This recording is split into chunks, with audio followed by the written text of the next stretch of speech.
Okay, good morning, magandang umaga sa ating lahat. Sa atin na narito ngayon ay pupalay tayong lahat ng Panginoon sa pagtupad natin sa kanyang kalooban. Para sa araw na ito, mahalaga po ito sapagkat ngayon natin bubuksan ang patungkol sa ating Panginoon sa Kristo. Sa pamamagitan po ng lagi natin natalakay sa aklat po ng Romans chapter 1, no? Pinapasimulan na natin ng linggo pang nakaraan. Kundi sa pamamagitan po ng mga talatang ito, lalo pong liliwanagin sa atin ng Panginoon ang mga tunay na pangyayari. Romans chapter 1 verse 2 to 4. Ang mabuting balitang ito na ipinangako niya noon pang una sa pamamagitan ng mga propeta at nasasaad sa mga banal na kasulatan ay tungkol sa kanyang anak, ang ating Panginoon sa Kristo. 1, sa kanyang pagiging tao, siya ay pinanganak mula sa lipid at dapit. Number 2, sa verse 4, at sa likas sa kabanalan ng kanyang Espiritu, ay pinahayag siya ang anak ng Diyos noong magitan ng makapangyarihang gawa ang kanyang muling pagkabuhay. Sabi tayong dumalangin, dakilang Diyos, maraming salamat sa pagkakataong muli kami makatipon upang magturuan, upang liwanagin ang mahalagang bagay sa aming pananampalataya. Gabayan mo ako bilang iyong pagpapahayag, tagapagturo, ganun din sa lahat ng makikinig, buksan mo ang puso at isip para pumasok po ang true knowledge and better understanding ng iyong mga salita. Bless us in Jesus' name. Amen and amen. Now, dito pag-uusapan natin, sino na ba ang Panginoong Hesus? Yan ang topic, no? May dalawang bagay lang. Hindi na ako magpapaligoy-ligoy dito. May dalawang bagay lang na noon pa pinahihiwatig na. Ang kanyang pagiging tao, no? At ang kanyang likas na kabanalan na kalagayan. According to the flesh, sabi doon sa English, sabi niya, pagkabasa nga yan sa verse 3, sa English, verse 3 lang tayo. Concerning His Son, Jesus Christ our Lord, which was made of the seed of David. Ayan, ha? According to the flesh. Tapos yung pangalawa, medyo i-ano na konti tayo. And declared, isalitang yun, declared to be the Son of God, with power according to the Spirit of holiness by the resurrection from the dead. So, lilinawin ko ito mga kapatid. Kasi kikita niyo salitang Son of God, iba po ang pagkakalam nila niyan. Pupunta tayo sa original para makita niyo. May dalawang bagay lang, ulitin ko. Yung isa, pagiging flesh. Yung isa, pagiging Son of God. Yung isa, sa laman, yung isa sa spiritual. So, maliwanag na sinasabi na itong Panginoon sa Kristo ay medyo kakaiba po dating. No? Ulitin ko ito sa mga pinag-aralan natin. Ayan. Pakiano nga. Hindi nga sana ako gagamit ito eh. Pakiano na rin. Dito lang. Tulad ko. Ayan. Yung gitara, lipat mo sa kabila. Ay, tagali. Ayan. Ayan. Kasi dito pala dito, tinatanong niya tayo, ninyo ako, ano tayo, pastor? Trinitarian, Oneness, One God, Unitarian, baka Iglesia ni Cristo tayo.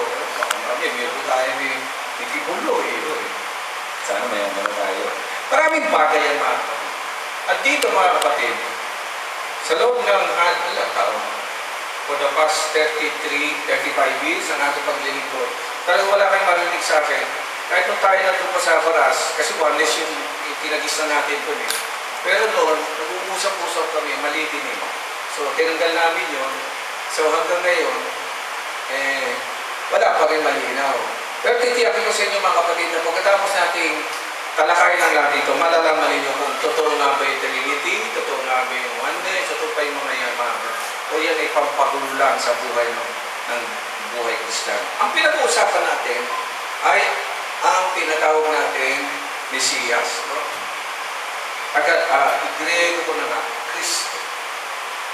Tagalog, Iglesia. Ito po ang pinaka-main topic talaga dyan, mga kapatid. Yung salitang tagapagligtas ng Savior, actually wala yun sa original na konteksto ng Kristo. No, they are not talking about Savior. They are talking much more than a Savior. Tagapagligtas, dito hindi, masigit pa sa tagapagligtas. Yung tagapagligtas, ginamit siya ng not early Christians, modern Christians na modern Christian yan. Wala po yan dun sa original. Ang meron sa original, Christ lang. Yung sinasabi ko sa original, kasi sa Hebreo, ito po ay paulit-ulit na lang ang mga kapatid. Masiyak na ibig sabihin, isang pinili ng Diyos para sa bansang Israel. Ha? Take note siya mga kapatid. Masiyak, dahil yan ay salitang Griego, siyempre ang tumbok niya na yung bansang Israel. Kasi ang unang pananampalataya, aminin natin sa hindi, Israel are the chosen people of God. Ha? Chosen people po ito. Ito, tawag natin, the chosen one. Ang Israel, chosen people po yan.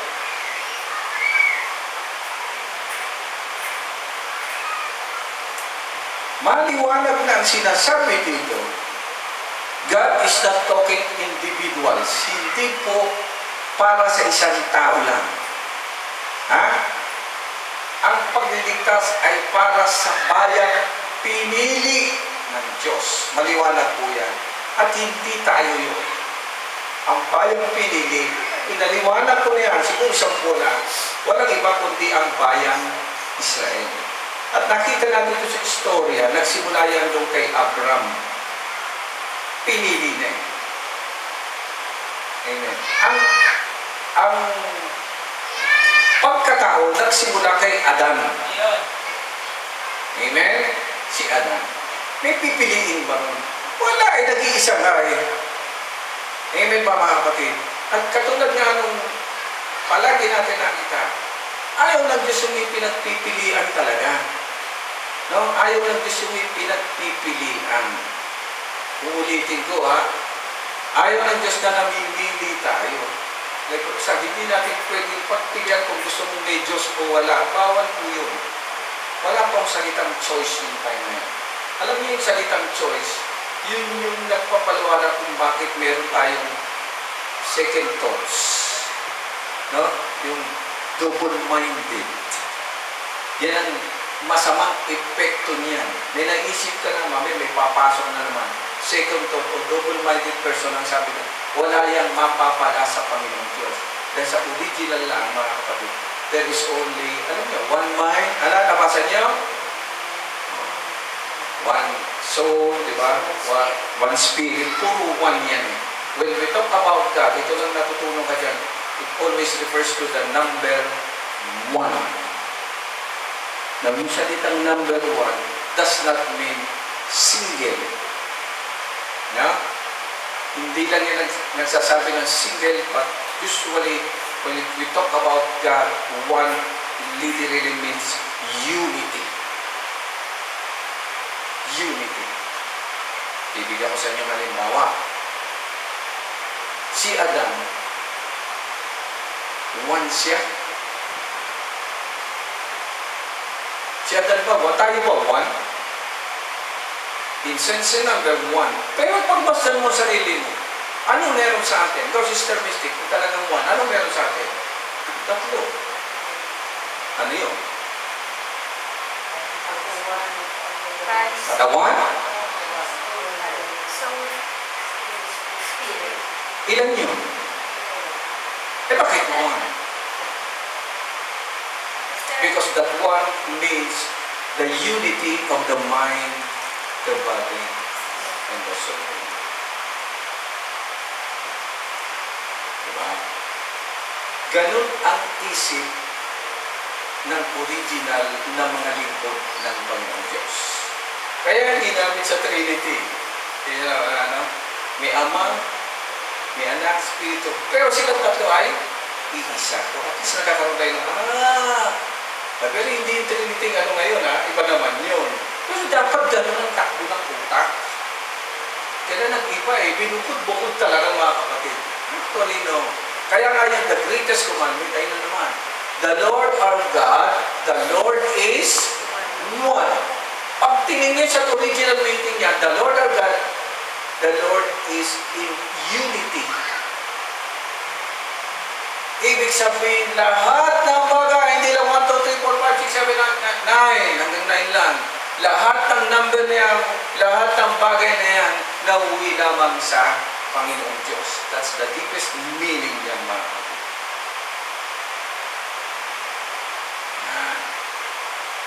So, dito makikita niyo, mga kapatid, kung paano si Adan, hindi siya one. Kung tutusin, kalahati lang siya, di ba? Bakit? May kulang pala siya, yung babae. Kita niyo, yun ang hiwaga niya. Amen? Kaya nung nilikha ng Diyos, saan galing yung babae? Doon sa sagsasabing one, kay Adan. Nung nilikha na ng Diyos ang si Eva, anong sabi ni Adan? Sa wakas. Kita niya salita, sa wakas. Ibig sabihin, ito pala yung end, yung wakas. Buto ng aking buto, laman ng aking laman. Babae ang itatawag kasi galing isa sa lalaki. Ano sila? And they are one. Ang galing na. Puro ganun yan And they are one. Kaya tawag natin better half. Kalahati lang yan. Okay. Ganun din dito, mga kapatid. Pag sinabing chosen people, isa lang ba yan? Okay. Lahi ang pinag-uusapan. But they are one. Saan sila galing lahi? Kay Abraham. Sabi ni Abraham. Amen? Nagkaanak si Abraham ng alin? Ilan anak ni Abraham? Dalawa ng una. Doon sa dalawa, pinili yung isa, si Isaac. Amen? Doon kay Isaac, nanganak ng dalawa. Doon sa dalawa, namili na naman ng isa. Hindi niya napapansin, mga kapatid, si Jacob. Doon kay Jacob, binigyan siya ng asawa. Anong ginawa ni Jacob? Sino ba asawa ni Jacob? Dapat isa lang ang asawa. Pero gusto niya maranasan yung salitang one in unity. Sila mag-asawa. Gusto niyo magkaanak. So ano nangyari? Pumasok ang division. Division na pumasok. O multiplication. Hindi naman niya asawa, inanakan niya. Amen. Nakikita niyo ang problema, mga kapatid. Hanggang siya, yung isa, naging 10. Tapos yung sa pang-10, nanganak ng dalawa. Bali, apo niya yung dalawa Kaya sila naging 12 tribo. But anyway, hindi natin masyadong nag-alvin ng tayo kasi. Pati anong sinasabi dito, mga kapatid. Kahit gaano karami yan, ang consideration ng Diyos yan, there is only one. And we call this the chosen people, Israel. Totoo ba ito, Pastor? Yes. For the past, magsi-6,000 years na, ang Israel nandiyan pa rin. The only nation na nag-survive na hindi nagpapalit ng identity. At sila lang ang bansa sa daigdig na ito na mayroong iisang Diyos. Hindi sila nagbabago hanggang ngayon. Sabi ko kanisa, pag pinanonood ko isa sa YouTube, ang tindi talaga ng bansang Israel. Kahit anong mangyari sa bansa nila, naging bansa lang sila, 1948, kailan lang. 19 bago lang. O ilang taon pa lang ngayon. Diba? Ilang taon pa, 1948 pa lang Matanda pa lolo natin. Pero hanggang ngayon nandiyan sila. Ganun pa rin sila sumamba, ganun pa rin sila pagkakilala sa Panginoon. Nagka-problema lang, mga kapatid. Ito kasi ang kanilang hinahanap yung chosen one. Kasi nga, sila ay bansang walang direksyon, mga kapatid. So, inaantay nila, dumating ang isang leader na mamumuno sa kanila, na, at siya magtataguyod ng kanilang bansa. Sino ba ngayon ang Prime Minister ng Israel? Diba si Benjamin? Ang pangalan pa nga niya, biblically, Benjamin Netanyahu. Ngayon nandun siya. Siya kahit siya presidente, hindi niya itinuturing ang kanya sarili na the chosen one. Elected one. Okay? Inilik nuputuan pero hindi the chosen one. Presidente na pero ang takbo na utak, hindi siya. Alam niya may darating pa na hindi sa kanya. Naintindihan ninyo, ganun po. Even in politics, ganun ang takbo ng isip mo. Sabi ko nga, itong bansang ito ang tanging bansa na ang kanilang gobyerno pinamumunuan ng Diyos. Wala na pong ibang bansa na meron niya, Israel lang. Amen. Na, sa kanilang pag-iintay, ito kasi, bakit? Kasi nagkasala po ang tao. Sino ang nagkasala? Okay. Yung Adam, di ba, ang tao? Amen ba, mga kapatid? Ha? Okay. Sila, hindi sila naniniwala, hindi katulad natin, mga Kristiyano, lalagyan ko lang ng 12 parenthesis, tayo, paniwala natin kung kasalanan ni Adam hanggang sa atin abot. Sila po hindi. Hindi po. Hindi po ganun ang tingin nila. At maaaring pwede rin kasi they belong to the chosen people. Naniwala rin sila nung tinawag si Abraham na kasalanan. Wala na. Amen. Pwede. Hindi katulad nating mga hintil. Magmula nung nagkasala si Adam, wala nang ginawa ang hintil kundi magkasala na magkasala na magkasala na magkasala. Kaya nga inilipo ng panahon ni Noah. Nalipo na ng panahon ni Noah. Nagkaroon na naman ng kasalanan, hanggang ngayon hindi ang tumitigil. Amen. So, yan ang ano nila na matigil na yung kasalanan. May balik yung dati. At saan nagsimula? Nagsimula dito. Sa chosen people of God. Amen. Doon sa chosen people, ang dami nun. Ang dami nila million sila. Naniniwala sila, sabi kasi ng prophecy, merong isa sa inyo. Yun, binasa natin. Saan ka magagaling? Galing kay Haring David. Sino sa inyo nakakalam ng verse niya? Tingnan natin, babalik tayo. Ito, isasahan natin. Kausap ng Diyos si David, saan? 2 Samuel. Panahon ito ni Haring David. Atas tayo. Bibilangan po natin. Tingnan natin ang ating survey. Alam niyo itong libro dito, nagsisimula pa ako. Di ba ako pastor nung napili ko ito?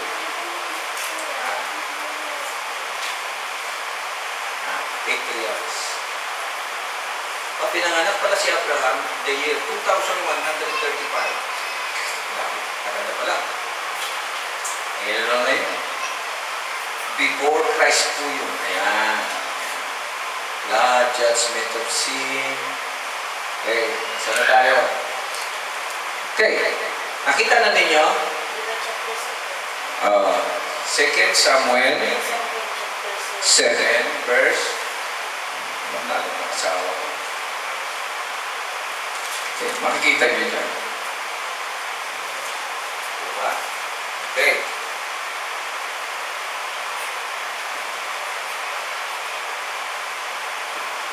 Second Samuel chapter 7, makita niyo may title dito, ang tipan ng Diyos kay David.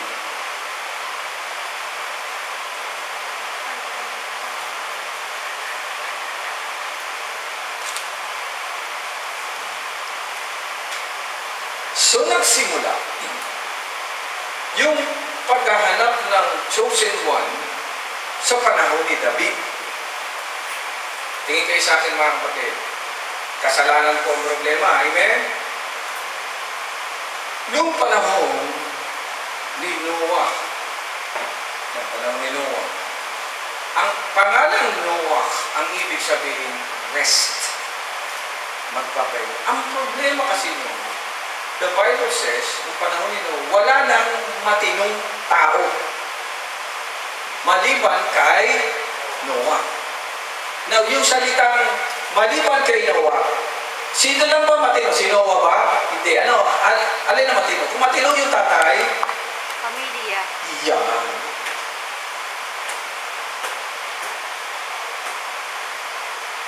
Singit ko lang po para matakuhan tayo.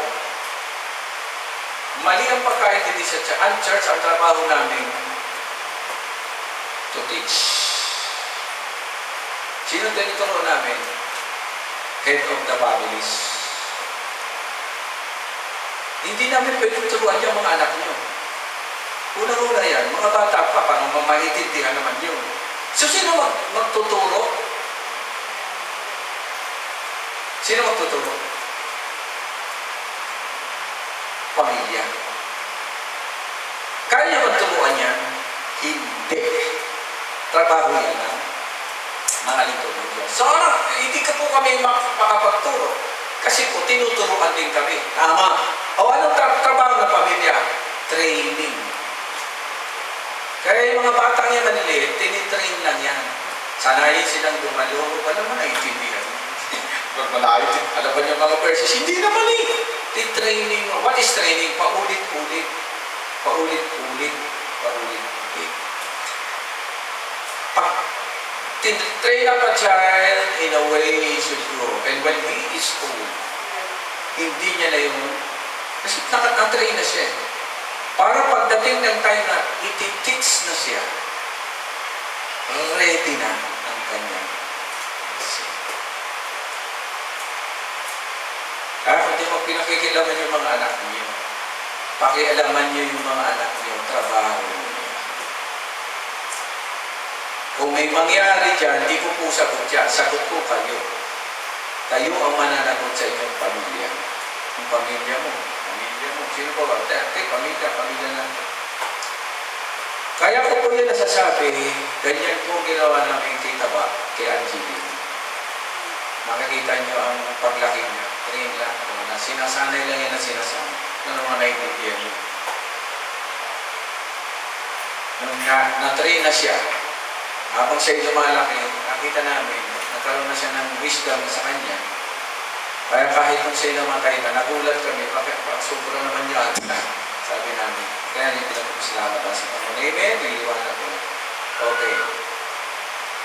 Noong panahon ni Noah, may mga mababait pa rin tao. Amen. Sino alam yung mababait na tao ng Panginoon? Meron din. Pero halos sila. Sino? Meron po. May umakit ka sa langit, di namatay. Sino yun? Si Enoch. Di meron. Nag-iisa siya. And God is talking about not individuality, but families. Amen? Ang lumalabas na Messiah nung time na yun, si Noah. The chosen family sila. Pati tapos na po yung istorya ngayon. Amen. Ano ko lang sa inyo? Sabi ng Panginoon sa kahit ang Panginoon sa Kristo sabi niya, ang muli kong pagbabalik, katulad ng panahon ni Noah. Naalala niya? Okay, punta naman tayo sa at katulad din ng panahon ni Lot. O ano naman kay Lot? Family din. Sino ang pinili? Pamilya ni Lot. Bakit pinili ang pamilya ni Lot? Pamangkin siya ng pinili rin pamilya. Kanina, pamangkin siya ni Lot. Ni Abraham. Puro ganun eh. Hindi niya mga kapatid.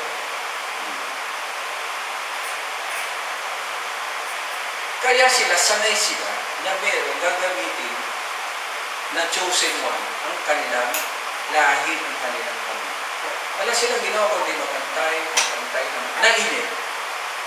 Nainip po sila. Anong ginawa nila?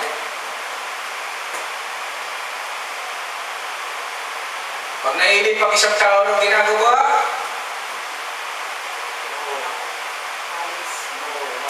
anong ibig sabihin? Hindi ka na naman pinaalis, umalis ka. Hindi nga, di ba? Nainip ka, gusto mong bilhin, hindi naman pinabibili. So, ang gagawin mo? Kakakas ka. Ganun naman. Di ba? Hindi sa iyo pinapakain, nagutom ka na, ano ginawa mo? Kinain mo. Yun ang nangyari kay yun ang nangyari kay Eva, di ba?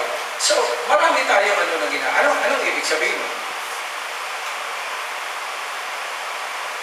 Naiinip ka. Bakit ka naiinip? Ante, bakit ka naiinip ang sa tao?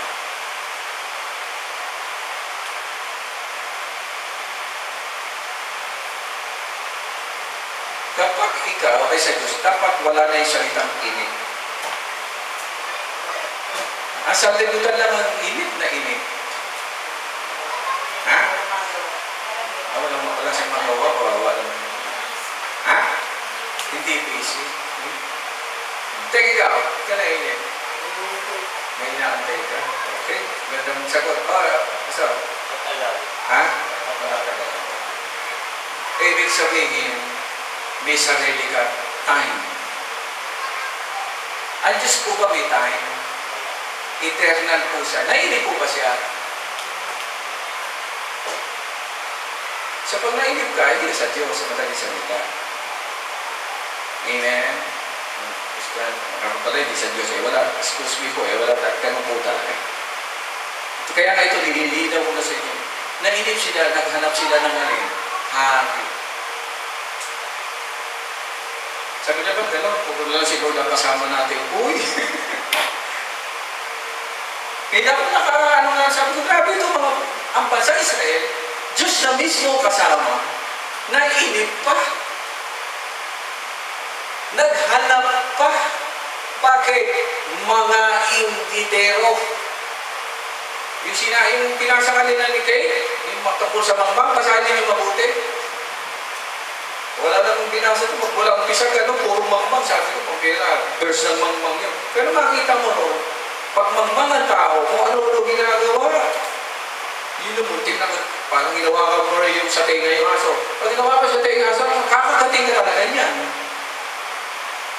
Tapos ang mangmang, pag kinausap mo, kaya hindi kinakausap yung mangmang, bakit?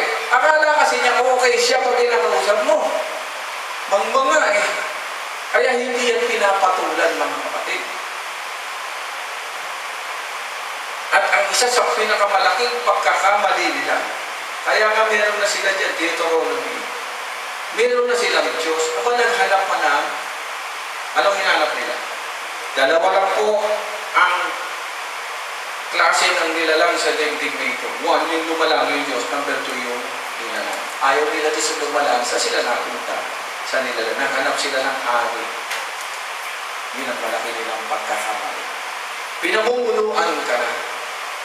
Gusto mo pang palitan, o ano nangyari? Ako tawag ko dyan, ayan ang dahilan kung bakit may eleksyon. Amen? Kung bakit meron pong eleksyon. Bakit may eleksyon?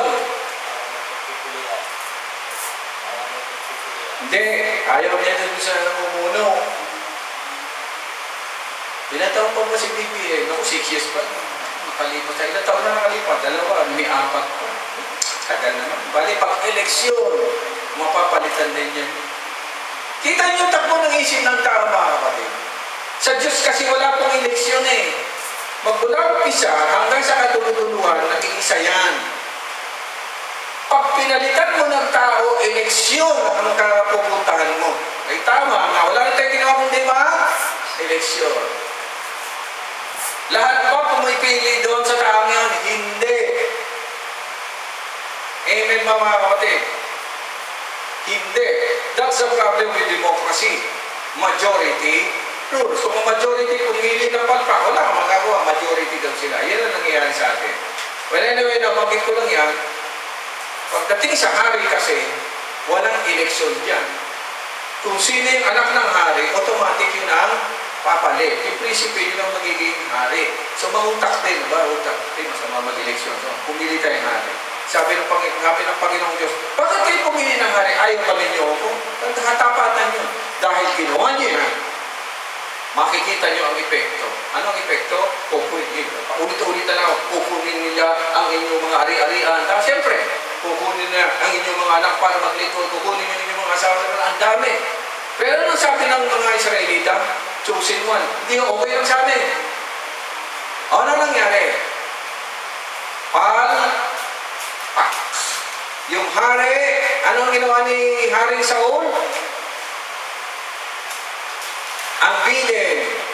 Haring Saul, atakihin niyo yung isang lugar. Pagdating doon, tanggalin niyo lahat. Wala kayong ititira kahit isa. Okay? Sabi ng Haring Saul, okay. Nilusob niyo yung isang lugar. Nakita, maganda yung mga tupa. Baka, ang itataba. Tapos may mga alam mo, ang gaganda ng mga chicks. O, di na mo. Violation kagad. Dumating si Propeta Samuel, sabi po, ano, Haring Saul, sinunod mo ba ang bili ng Diyos? Nagsinungaling pa? Opo. Kaya ano yung narinig kong ingay?